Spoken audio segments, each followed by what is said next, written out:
taquicardia, al aumento de la frecuencia respiratoria. Entonces, entre otros, puede valorar entonces este síndrome. Y por lo tanto, la fiebre por sí sola es un síndrome porque es un síntoma y un signo a la vez. Muy bien. Previamente a eso hay que decir la parte fisiológica. Desde el punto de vista fisiológico, la temperatura corporal está gobernada por lo que se produce y se acumula en los músculos esqueléticos, es decir, en los músculos estriados y en el hígado. También sucede que la temperatura en forma normal, en forma fisiológica, puede aumentar con los ejercicios, ¿no? Y en forma patológica con los estados febriles. En ambos casos, el ejercicio y el estado febril, ¿no? Su fuente principal de alza térmica son los músculos. Un momentito, chicos, por favor. En mi escritorio te dejé firmado los memorandos. ¿Ya? Te dijo para llevar patrimonio, ¿dónde queda el cuerpo? Pregunta, hija, es una escalera, ¿ya? Y te llevas la maquinita. ¿Ya? Ahí está, encima de mi escritorio están los memorandos firmados. Ya, doctor, muchas gracias. Ya, listo. Suerte, hijita, suerte. Muy bien. Dicho esto, la temperatura corporal, entonces, periférica y central, hay que hacer rangos de temperatura normal. Y la temperatura normal está en el ser humano 36.8 grados centígrados, más o menos 4 grados la temperatura oral. Hay un término de temperatura basal. Es más, hay un término de frecuencias vitales o funciones vitales basales. ¿Eso qué significa? Que se ha hecho estudios en un momento dado del día, del ciclo circadiano de 24 horas, y se ha decidido tomar en todos los lugares los elementos basales. Es decir, la persona se le toma la frecuencia cardíaca, la frecuencia respiratoria y la frecuencia y la presión arterial y la temperatura después de haber descansado mínimo 4 horas. Esto es, pues, a las 6 de la mañana, cuando la gran mayoría de gente descansan y comienzan sus actividades laborales. Esas es las funciones vitales basales.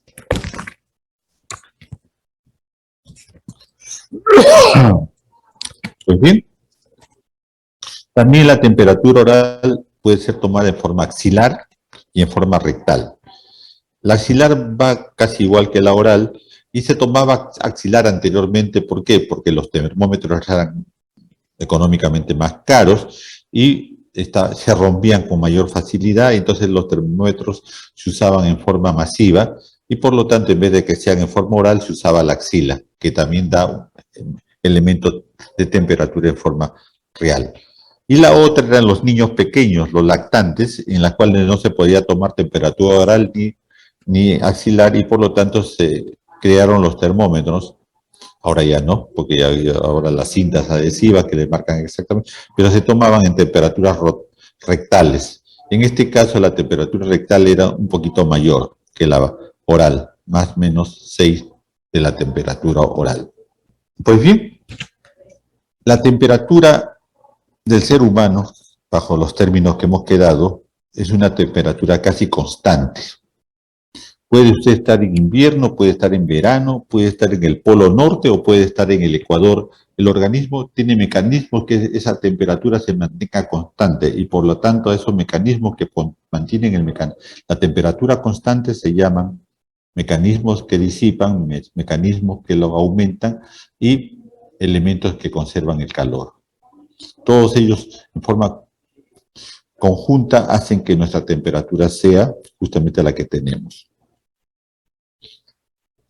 Los mecanismos que conservan el calor es lo físico, lo básico, que es justamente la piel, la grasa, es decir, el tejido celular subcutáneo, ¿no? Y esta última es la que se constituye un aislador térmico. Los gorditos conservan el calor mucho mejor que los delgaditos, ¿no? Pero además hay mecanismos que conservan el calor. Esto es, ¿no? la transferencia del calor desde el centro del organismo está dada por el fluido de sangre que lleva al plexo venoso, es decir, la sangre que circula por las zonas más superficiales de nuestro cuerpo, es decir, por las zonas papilares de la piel y se difunden a través de ella y el tejido subcutáneo, es el mecanismo que conserva el calor. Hay mecanismos que disipan el calor en áreas frías o en invierno. Entonces, ¿no? Disculpen, en áreas calorientas, en el Ecuador y en el verano, entonces nosotros tenemos que disipar calor porque la temperatura ambiental es mucho mayor y por lo tanto nosotros hacemos sudación, sudamos. En este caso comienzan a trabajar las glándulas sudoríparas, ¿no? Aumentamos la frecuencia respiratoria para disipar calor. Valoramos nuestra piel y nuestros poros que se abren y se produce una vasodilatación periférica, ¿no? ¿Por qué? Porque se inhiben los centros simpáticos. Esto es a nivel del hipotálamo, ¿no? Y todos estos elementos, ¿no?, hacen que nosotros disipemos calor y por lo tanto mantengamos ese mecanismo homeostático de la temperatura. Y al contrario, tenemos los elementos que se puede manejar durante el frío o en áreas de alto frío. Esto le denominamos mecanismo de vasoconstricción de la piel, es lo opuesto. Se produce la piloerección, que es el famoso que nos se pone nuestra carne de gallina, decimos nosotros, el escalofríos, ¿no? Aumento de la producción del calor por estremecimiento, ¿no? Nos contraemos, nos ponemos a temblar, es una forma de producir calor, ¿no? Y por supuesto, también la tiroides comienza a secretar tirosina, tratando de aumentar el metabolismo basal. Dicho esto, podemos entrar ya a conversar de lo que es fiebre, mecanismos por la cual se eleva la temperatura corporal. Y un mecanismo por la cual se eleva la temperatura corporal a partir de las noxas que podemos tener es el mecanismo hipotalámico de liberación de pirógeno endógeno, que es la forma principal y más importante de la producción de la fiebre. Además de estos mecanismos que aumentan la temperatura corporal, el hipotalámico de liberación de pirógeno endógeno, existe otro mecanismo denominado del estímulo directo de los termorreguladores periféricos. Entonces, en este caso, no hay la fiebre propia del primer mecanismo, no hay pirógeno endógeno, no hay problemas que estimulen esa producción de calor en forma exógena, pero sí en forma interna, ¿no? Podemos aumentar el calor, sobre todo porque hay un mal funcionamiento de la tiroides o porque hay un tumor que regula el mecanismo en forma anómala, en este caso, por decir el feocromocitoma. Un tercer mecanismo está relacionado con el sistema central de termorregulación inducida, esto es por los transmisores neurohumorales o neurotransmisores, también se le dice, esto es la adrenalina, la serotonina y la noradrenalina. Estos dos últimos mecanismos no son típicamente de fiebre, pero sí crean grandes problemas, ¿no?, de alza térmica de mediana intensidad. Entonces, hablábamos del primer mecanismo hipotalámico de liberación de pirógeno endógeno. ¿Cómo es el mecanismo fisiopatológico del mismo? Hemos hecho un algoritmo de tal forma que se puede entender fácilmente. Además de las ecuaciones que yo presento acá, hay otras asociadas que, sin ser menos importante, se pueden obviar porque no son en la parte principal. Pues bien, vean ustedes. Si hablamos, en este caso, de los pirógenos endógenos, es porque existen pirógenos exógenos. Entonces, comencemos con estos últimos, los pirógenos exógenos. Los pirógenos exógenos son estímulos externos sobre nuestro organismo para producir fiebre. ¿Qué pirógenos exógenos pueden haber? Los agentes infecciosos.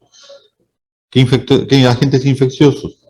El virus, la bacteria, el hongo, los protozoarios, qué sé yo. Todos estos, además de las toxinas que pudieran haber en el medio ambiente, actúan como mediadores de la inflamación y por lo tanto estimulan, ¿no?, a células, inducen a las células, dice acá. ¿Qué célula? A los monocitos, a los macrófagos, a las células endoteliales y otras células que pueden liberar linfocina. Los inducen, los estimulan, ¿para qué? Para que liberen justamente citocinas pirógenas. ¿Qué citocinas pirógenas actúan sobre la producción de la fiebre? La interleucina 1 alfa, 1 beta, el factor de necrosis tumoral, alfa y beta, la interleucina 6 y el interferón alfa, entre otros. Estos son los más evidentes pirógenos endógenos, ¿no?, que pueden ser producidos por estas células inflamatorias y viajan por vía vascular, por la sangre, llegando a la región anterior del hipotálamo, puntualmente a la lámina terminal vascular orgánica, donde se produce por estímulo vascular la liberación de los de la prostaglandina E2. Se libera y aumenta la producción de la prostaglandina E2 y esta también va por vía vascular hacia los centros de regulación térmicas, ¿no? Y este centro de regulación térmica aumenta la conservación de calor, produce más calor y concomitantemente a esto se produce la fiebre. Este mecanismo es importante, ¿por qué? Porque de ella podemos deducir dos cosas. Los antipiréticos, los AINES antipiréticos, actúan fundamentalmente disminuyendo la estimulación, la liberación de la prostaglandina E2. Sus efectos vasculares son transitorios. Una vez que pasa el efecto, nuevamente la fiebre aumenta. Los AINES. Los médicos trabajamos en este primero, trabajamos sobre los agentes infecciosos, las toxinas, los mediadores de la inflamación, es decir, trabajamos evitando que los pirógenos exógenos puedan actuar sobre nuestro organismo. Entonces, este es el mecanismo básico de la producción de temperatura alta, o sea, fiebre. Pues bien, vayamos ahora sí a la parte semiológica. ¿Cómo diferenciar fiebre de distermia? La distermia es la alza térmica que tienen las personas, pero que es baja, no llega a 38 grados centígrados.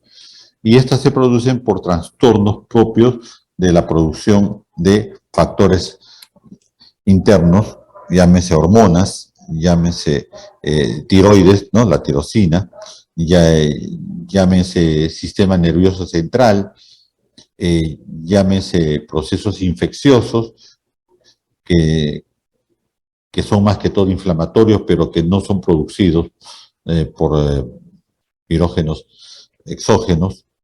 No produce leucocitosis, no produce eritrosedimentación y por lo tanto son directamente intrínsecos a nuestro organismo. Eso no es fiebre, eso es distermia. No sobrepasa los 38 grados centígrados. La fiebre, de acuerdo a su inicio, puede ser brusca o lenta, ¿no? Puede ser brusca o lenta. Muy bien.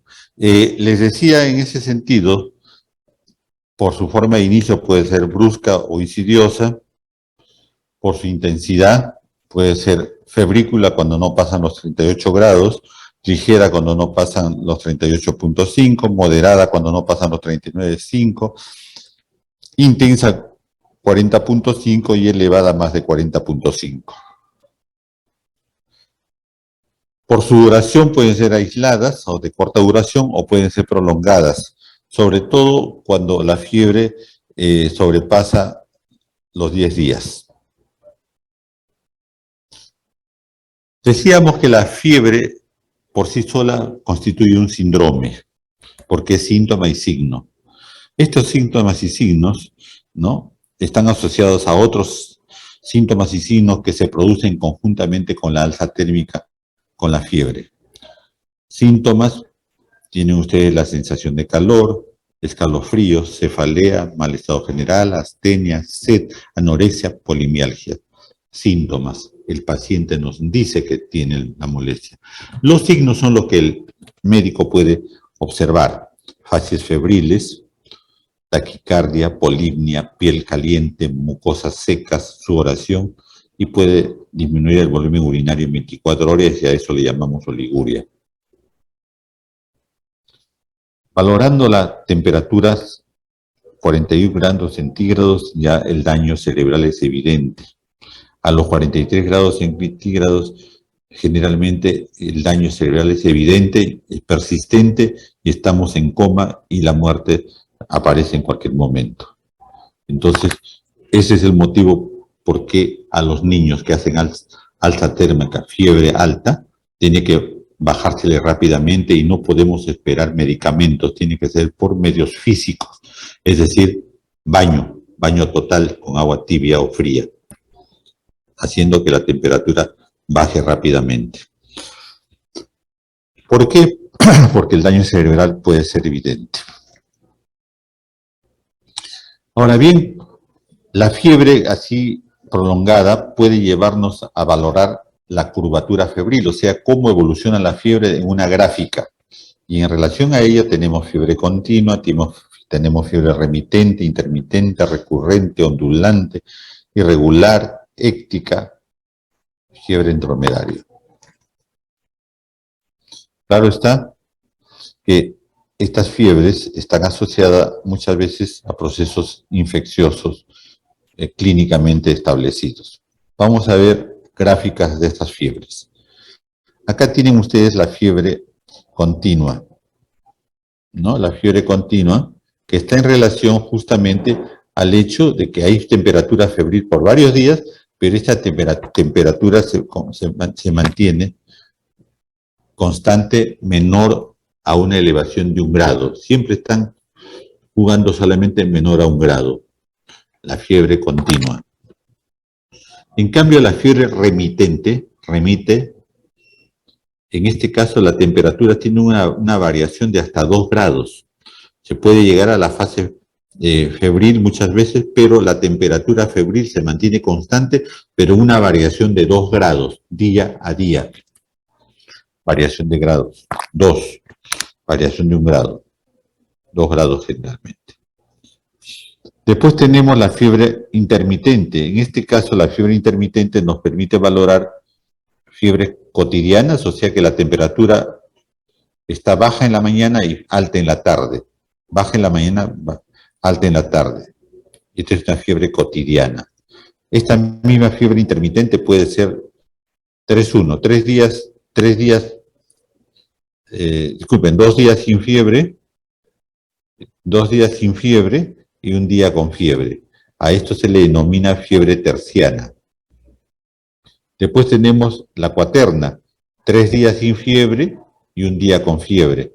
Estas dos últimas, la terciana y la cuaterna, están en relación a paludismo. Estas fiebres así intermitentes de tipo que el paciente sabe cuándo le va a venir la fiebre y cuándo va a trabajar, se ve en la selva. Se escucha lo que hoy día no voy a venir a trabajar en la tarde porque ya me va a dar fiebre y no vengo 3 días. Y al 4.º día y vengo por acá. Paludismo crónico.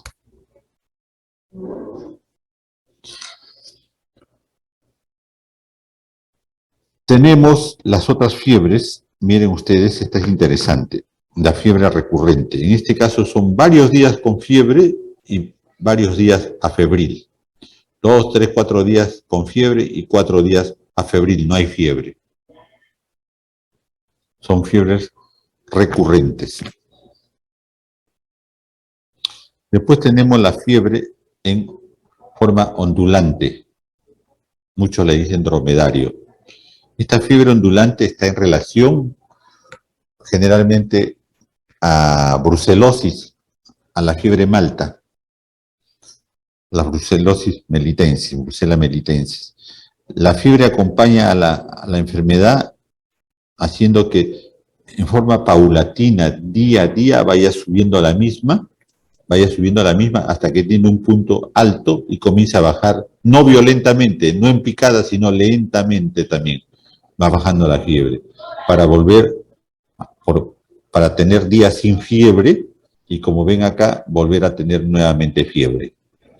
Esta es una brucela crónica y solamente la fiebre es el efecto que el paciente muchas veces nos trae como signología. Después tenemos la fiebre éctica. Esta es una fiebre que nos dice que el paciente está gravemente enfermo porque es tipo aguja, es diaria. Y son agujas diarias, ¿no? De 3, 4 grados centígrados, miren ustedes. Y el paciente tiene escalofrío, está muy grave. Hospitalariamente es este paciente visto, no se ve en casa, sino antiguamente estaba en relación a la tuberculosis pulmonar, no, pero no a la que ustedes han visto ambulatoriamente, sino a la cavitaria. Ahora ya no existen estas formas de tuberculosis cavitaria, ¿no? Debido a los antibióticos que tenemos presentes. Fiebre éctica. Tenemos esta otra fiebre, que es una fiebre que aparece juntamente con la enfermedad y se va juntamente con ella. Dura de 3 a 4 semanas muchas veces. Es la fiebre tifoidea. Por eso es que se llama fiebre tifoidea. Producido justamente, ¿no? Debido a alimentos contaminados, fríos, que son preparados por personas que son portadores del problema de la fiebre, ¿no? Tifoidea, en este caso la tifoidea, ¿no? Y que en el punto más alto puede muchas veces crear problemas de perforaciones tíficas. La salmonellosis tífica puede perforar la asa intestinal, el ilion, y crear problemas justamente de enfermedad grave. Un momentito, por favor. Entonces, la fiebre tifoidea es una forma de fiebre acompañante a una enfermedad, la fiebre tifoidea. Una característica de la fiebre tifoidea es que ustedes en las demás fiebres tienen aumento de la frecuencia cardíaca y aumento de la frecuencia respiratoria. En este caso, en esta fiebre tifoidea, la frecuencia cardíaca no aumenta. Y una característica de la fiebre tifoidea es justamente esa, que hay disociación pulso-temperatura. Disociación pulso-temperatura. Entonces, fiebre tifoidea. Pues bien, acá les he puesto la descripción de lo que les he conversado: fiebre continua, fiebre repetente, intermitente, irregular, éctica, en dromedario, invertida, en niños. La fiebre en niños tiene una característica muy especial. Está asociada a procesos infecciosos generalmente virales o bacterianos típicos. Generalmente en pacientes que no han tenido vacunación o la vacunación ha sido insuficiente o en pacientes debilitados. Pero la característica importante es que en los niños las fiebres siempre son altas, 39, 40 de fiebre. Y de un momento a otro, en pocos minutos, los niños están jugando tranquilo en la sala, en el jardín, en qué sé yo, y en pocos segundos, en pocos minutos, hace fiebres bien altas. Esa es una respuesta inmunológica, pues, a la noxa, ¿no?, bacteriana, viral, que puede haber y que pueden tener estos niños. Y por lo tanto, iniciación brusca elevada y producen muchas veces hasta convulsiones y vómitos. Hay que tener mucho cuidado por eso, la fiebre en niños. ¿Por qué? Porque es rapidísima, ¿ya? Lo otro es el lado opuesto de la vida, los adultos mayores, los ancianos. En ellos vuelta, el paciente puede estar gravemente enfermo de origen bacteriano, viral, y puede, muchas veces, no siempre, no digo que seas 2 más 2 es 4, no, muchas veces los ancianos pueden no tener fiebre. Por lo tanto, el hecho que no tenga fiebre no significa que el paciente ha mejorado, porque la fiebre en ellos ya no es un indicador de gravedad o no. Hay que tener mucho cuidado porque el paciente puede estar gravemente enfermo y no hacen fiebre. Pero de haberlo, hay que valorar en la persona, en la senectud, ¿no?, las infecciones urinarias. Las infecciones urinarias muchas veces graves actúan y puede tener o no fiebre. Entonces, esas son las características de los dos polos de la vida, en los niños pequeños y en los pacientes la cuarta década de la vida fundamentalmente. Finalmente, decirles que la fiebre puede ser nociva, pero también puede dar beneficios. ¿Por qué? Porque se dice pues que la alza térmica hace que se estimule la respuesta inmunológica, y al responder inmunológicamente estamos actuando directamente sobre el virus y las bacterias muchas veces, y por lo tanto a eso se le llama actividad microtáctica. Puede haber proliferación de microorganismos a los cuales se rasa, se detiene, ¿no?, su crecimiento, y esto el valor de la fiebre es muy importante. ¿Es nocivo? Lógicamente que sí, porque la gente con fiebre tiene un malestar general, tiene pérdida de pesos, hay trastornos metabólicos, hay problemas de pérdidas salinas, puede llegarse a la acidosis metabólica, ¿no? El paciente pierde de peso, aumenta el metabolismo basal hasta en el 12% de su peso. En los ancianos la fiebre puede inducir a la insuficiencia cardíaca, puede inducir a las convulsiones en toda época de la vida, y puede haber alteraciones de conciencia muchas veces irreversibles. La fiebre tiene una característica muy especial, sobre todo cuando tratamos diagnósticos no precisos, en el cual muchas veces tenemos que jugar con la terapéutica para decidir si darle o no, y resultado como ello, que la fiebre baje y que no sea un indicador de mejora o de cura. Entonces la fiebre actúa justamente como un indicador de curación o indicador de que el paciente está mejorando en base a nuestra terapéutica empírica. La terapia empírica todavía en algunos lugares tenemos que hacerlo porque no podemos tener los elementos necesarios para el diagnóstico definitivo, como es el laboratorio, la radiografía, la tomografía y todos los elementos que ahora tiene la vida moderna y la medicina actualizada, ¿no? En el contexto epidemiológico, la fiebre pues acompaña a muchas gentes que tienen contacto con animales, con excursiones, con riesgos, con deportes extremos, los viajes. Todos estos elementos pueden estar asociados a fiebre.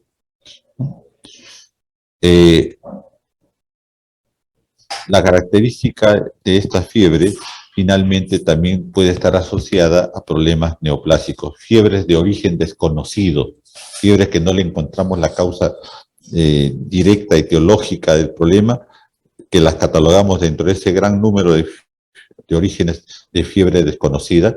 Podríamos estar ante neoplasias ocultas y por lo tanto podría estar asociada a neutropenia y otros casos. La fiebre solamente se puede curar extrayendo el vaso, la esplenotomía. Finalmente, recordarles a ustedes que el síndrome febril es un problema clínico frecuente e importante, que pese a los avances de las técnicas diagnósticas y a la oferta terapéutica, siempre es un dolor de cabeza el tener fiebre y no llegar a un diagnóstico definitivo, buscando la enfermedad correspondiente. Muchas veces la fiebre nos hace recapacitar, reflexionar, buscando las causas de enfermedad que pudieran estar asociadas a la misma. Y finalmente, a pesar que el diagnóstico a través del conocimiento científico y los elementos de exámenes complementarios que tenemos, todavía tenemos fiebre de origen desconocido y que el paciente llegó con fiebre, lo tuvimos en el hospital, le buscamos todo, le dimos sintomáticos, se va de alta sin tener diagnóstico porque fue la fiebre. Muy bien, creo que sí, este es el último. Si hay alguna pregunta, con mucho gusto para conversar con ustedes. Doctor, buenas tardes. Buenas tardes, adelante. Sí, doctor, muy buenas tardes. Quiero hacer una consulta. ¿Cómo está leyendo en la literatura un término que es, acá está, es hipertermia maligna asociada a medicamentos? ¿Cómo es que se produce esto exactamente, doctor? Recuerden ustedes que para que se produzca la fiebre tiene que haber estimulación, ¿no? Hemos quedado que tiene que haber estimulación de los pirógenos endógenos. Entonces, justamente se puede estimular la producción de pirógenos endógenos en forma tal que se produzca adversamente efectos que nosotros buscamos sean favorables y podemos producir efectos nocivos, o sea, podemos producir teratogenía, ¿no? Y atrogenias. Entonces, a eso le llamamos malignidad. Siempre cualquier elemento en busca de la curación o como efecto colateral o como efecto adverso, porque todo lo que ingresa a nuestro organismo tiene características terapéuticas, pero también tiene mecanismos que producen adversidad y que pueden producir efectos colaterales, puede producir entre ellos la estimulación justamente, ¿no?, de los pirógenos endógenos y producir todo el circuito que hemos conversado. Muy bien. Van a seguir encontrando muchos términos y mucha literatura sobre fiebre. Lo ideal es que busquemos la causa etiológica de la misma en conjunto con cualquier otro síndrome a la que se asocie el síndrome febril. El síndrome febril en muchos casos es el síndrome principal, pero también en muchos casos es un síndrome asociado a un síndrome principal, ¿no?, a otro síndrome que enfoca y engloba todo lo que estamos conversando asociado a otros síntomas y signos propios de un órgano de nuestra economía. Es un gusto haber estado con ustedes. Ya con el legado de la CE les estoy entregando, para los que todavía no tienen las diapositivas, los mismos para que puedan estar al tanto para el examen.